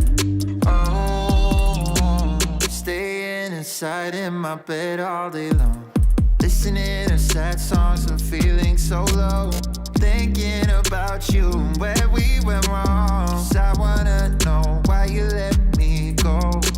Thought I was more than a body to hold, baby. I wanted you, wanted us to be something more. I was so sure, I let my guard down for you. Baby, why'd you have to love me like that? I gave you my heart, you tore it apart. Don't know why you had to hurt me like that. Cause now I'm messed up, drinking non-stop, just trying to forget you and everything we said. But I can't seem to get these thoughts out of my head. Baby, why'd you have to love me like that? Love me like that. Oh,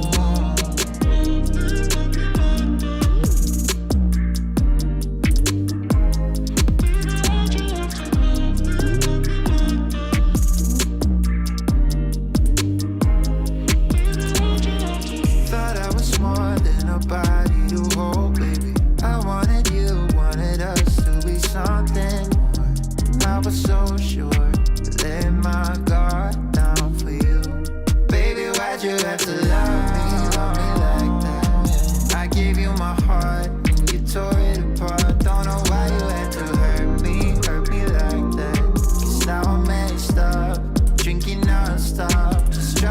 forget you and everything we said, but I can't seem to get these thoughts out of my head. Baby, why'd you have to love me